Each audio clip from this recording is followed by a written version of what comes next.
Hello everyone, আমি অনুময় easy math চ্যানেলে তোমাদের স্বাগত। আজকে আমি তোমাদের রিজনিং এর খুব ইম্পর্টেন্ট কিছু ট্রিক শেখাবো, যেই ট্রিকগুলো আপকামিং কম্পিটিটিভ এক্সামগুলোর জন্য খুবই গুরুত্বপূর্ণ। তাই তোমরা প্রথম থেকে শেষ পর্যন্ত ভিডিওটা দেখবে এবং ভালো লাগলে অবশ্যই একটা লাইক করে দেবে এবং বন্ধুদের সঙ্গে বেশি বেশি করে শেয়ার করবে। তাহলে আসো আমরা দেখে নেবো ট্রিকগুলো কি আছে। ফার্স্ট প্রবলেমটা দেখো কি আছে। Which of the following cube can be created by folding the given figure? তাহলে এটাকে তুমি যদি ফোল্ড করো তাহলে এই চারটে অপশনের মধ্যে কোন কিউবটা পাওয়া যাবে সেটা তোমাদেরকে বের করতে হবে। যখন এই টাইপের প্রবলেম দেবে তোমাদের ফার্স্ট কাজ হবে কোন নাম্বারটার অপোজিটে কি নাম্বার হবে সেটা বের করা। কিভাবে বের করবে আসো দেখে নেই। তুমি প্রথমে এই উপর থেকে শুরু করো। এটাকে 1 নম্বর যদি নাম দাও 1 2 3, যেখানে 3 হলো তার মানে 6 এর অপোজিটে থাকবে 2। এইভাবেই বের করতে হয়। এরপরে এটাকে তুমি 1 নম্বর নাম দাও। 5টাকে 1 নম্বর নাম দিলে 1 2 3 কাউন্ট করো। 1 2 3, 3টা হচ্ছে কোথায়? এই 3-এ। তাহলে 5 এর অপোজিটে হবে তোমার 3। এই দুটো আগে ভালো করে বুঝতে পারলে তোমরা। এরপরে কি বাকি যেটা থাকে 1-এর সঙ্গে 4 হবে অপোজিটে। ব্যাস, এটা যখন বের করতে পেরেছো অপশন দিকে তাকালে এবার বুঝতে পারবে কিভাবে।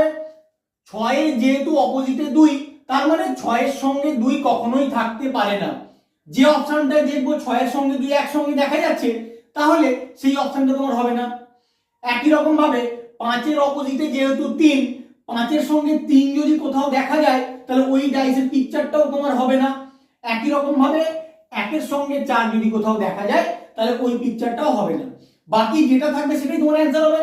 তাহলে আসো দেখে নেই 6 আর 2 কোনোটা একসঙ্গে দেখা যাচ্ছে কিনা।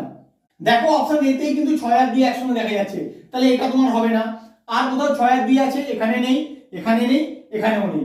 এরপরে 5 3 কোথায় দেখা যাচ্ছে? দেখো 5 3 এটাই নেই, 5 3 এটাই নেই, 5 3 কিন্তু এটা দেখা যাচ্ছে, তাহলে এটাও তোমার হবে না। এরপরে 1 4 কোথাও দেখা যাচ্ছে কিনা? 1 4 দেখো এটা দেখা যাচ্ছে, তাহলে এটাও তোমার হবে না। একমাত্র এই অপশনটায় অপোজিট গুলো কিন্তু লেখা নেই, তাহলে এটাই হবে তোমার কারেক্ট অ্যান্সার। তাহলে এইভাবে কিন্তু তোমাদের সলভ করতে হবে। তোমরা টেকনিকটা ভালো করে শিখে রাখো। এই টেকনিকে তোমরা সলভ করলে কোনো ভুল হওয়ার সম্ভাবনা নেই এবং খুব তাড়াতাড়ি অ্যান্সার বের করতে পারবে। এই প্রবলেমটা তোমাদের কোডিং ডিকোডিং থেকে দিয়েছে। কি দিয়েছে দেখো, টোল্ড সমান 5132, ডিয়ার সমান 2648 হলে লেট সমান কি হবে বের করতে হবে। তাহলে কিভাবে করবে তোমরা কিন্তু সবাই করতে জানো প্রবলেমটা কিভাবে সলভ করতে হয়, কিন্তু সলভ করার অ্যাপ্রোচটা এমন হওয়া উচিত খুব তাড়াতাড়ি তোমরা সলভ করতে পারবে। সেইভাবে কিন্তু করতে হবে, কারণ পরীক্ষার 90% ছেলে মেয়ে এই প্রবলেমটা সলভ করে দেবে। কিন্তু কিভাবে তাড়াতাড়ি করবে ওখানে কিন্তু তুমি বাকি 90% ছেলে মেয়েদের থেকে এগিয়ে যাবে। তাহলে কিভাবে করবে ভালো করে দেখো। তুমি আগে শুধু দেখে নেবে লেটে যে যে অ্যালফাবেট গুলো আছে, এই দুটো যে দুটো দেওয়া আছে সেই দুটো ওয়ার্ডের মধ্যে এই অ্যালফাবেট গুলো আছে কি নেই। আসো দেখে নেই। এল এখানে আছে, এ এখানে আছে, টি এখানে আছে, ই এখানে আছে। তাহলে যখন আছে তাহলে প্রবলেমটা কত তাড়াতাড়ি করবে সেটা দেখো। এর পরের কাজ তোমাদের অপশনের দিকে দেখা। অপশনের দিকে দেখো, ফার্স্ট পজিশনে 3টের 3 আছে, একটা 6 আছে, তাহলে এই পজিশনটা নিয়ে আমরা ভাববো না। সেকেন্ড পজিশনে দুটো অপশনে 8 আছে আর একটায় 4 একটায় 6, এটা নিয়েও ভাববো না। থার্ড পজিশনটা দুটোর 5 আছে, এটা নিয়েও দেখার দরকার নেই। ফোর্থ পজিশনটা দেখো প্রত্যেকটার ডিফারেন্ট আছে, তাহলে শুধু ফোর্থ পজিশনটা আমি যদি বের করতে পারি ওখান থেকে আমি অ্যান্সারটা বের করে দেবো। যারা প্রথম 3টে বের করবে একদম বোকার মতো কাজ করবে এবং পরীক্ষায় ওখানেই 90% ছেলে মেয়েদের থেকে পিছিয়ে যাবে। তাহলে আসো আমরা দেখে নেবো ফোর্থ পজিশনে কি হবে।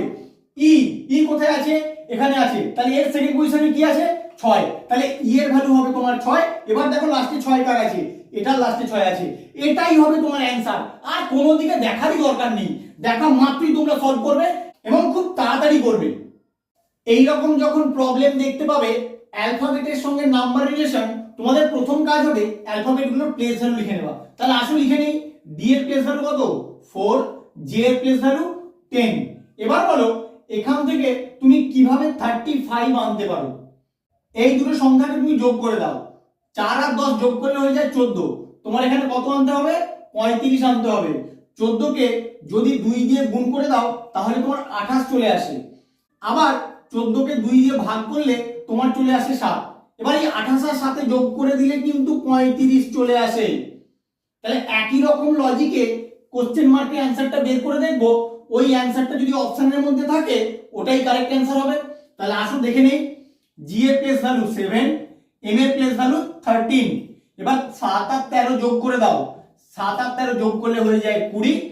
এরপরের কাজ, এখানে যেমন যোগফলটাকে 2 দিয়ে গুণ করেছিলাম এখানেও 2 দিয়ে গুণ করি, 20 দুগুণে হয় 40। তারপর ওই যোগফলটাকে আবার 2 দিয়ে ভাগ করার পরে ভাগফলটা আবার যোগ করেছিলাম। তাহলে আসো করে নেই। 20কে 2 দিয়ে ভাগ করো, ভাগ করলে হয়ে যাবে 10, 40 এর সঙ্গে আবার 10 যোগ করলে হয়ে যায় 50। এবার অপশনের দিকে তাকাও, অপশনে কিন্তু তোমার 50 আছে। তাহলে লজিকটা ভালো করে খেয়াল রাখো, এইভাবেও কিন্তু তোমাদের প্রবলেমটা সলভ করতে হতে পারে। তাহলে লজিকটা শুধু একবার দেখলেই মনে থাকবে, তাই ভিডিওটা তোমরা স্কিপ না করে পুরোটা দেখবে লজিকগুলো ভালো করে খেয়াল রাখার জন্য। এই প্রবলেমটাই এই কোশ্চেন মার্কের অ্যান্সারটা তোমাদেরকে বের করতে হবে। তুমি এখানে নাম্বারগুলোর মধ্যে কি রিলেশন খুঁজে পাচ্ছ দেখো। 3 এর সঙ্গে 12 যোগ করলে দেখো তোমার 15 চলে আসে। আবার 12 এর সঙ্গে যদি 6 যোগ করো তাহলে কিন্তু তোমার 18 চলে আসে। পরেরটার ক্ষেত্রে আসো, 7 আর 2 যোগ করলে তোমার 9 আসে। আবার 7 আর 5 যোগ করলে কিন্তু তোমার 12 চলে আসে। এরপরে 11 আর 4 যোগ করলে 15 আসে, 8 আর 4 যোগ করলে 12 আসে। তো লজিকটা তোমরা বুঝতে পেরেছো কি লজিকে নাম্বারগুলো আসছে। তাহলে এবার কোশ্চেন মার্কের অ্যান্সারটা বের করে ফেলো। 8 আর 3 যোগ করলে তোমার 11 হয়, 3 আর 4 যোগ করলে কত হবে? 7 হবে কোশ্চেন মার্কের অ্যান্সার। কত নম্বর অপশন? অপশন ডি হবে তোমার কারেক্ট অ্যান্সার।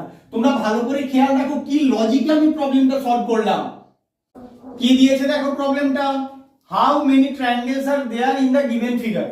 তাহলে এটাই কতগুলো ত্রিভুজ আছে তোমাদেরকে বের করতে হবে। যারা আমার আগে ভিডিও দেখেছো তারা জানো যে এই রকম যদি ফিগার থাকে কিভাবে তার ত্রিভুজ কাউন্ট করতে হয়, কিভাবে করতে হয় একবার দেখে নাও। আর একবার বলে দিচ্ছি, 1 2 3 4 5 6 বড় একটা ত্রিভুজ 7 আর এই বড় ত্রিভুজ 8।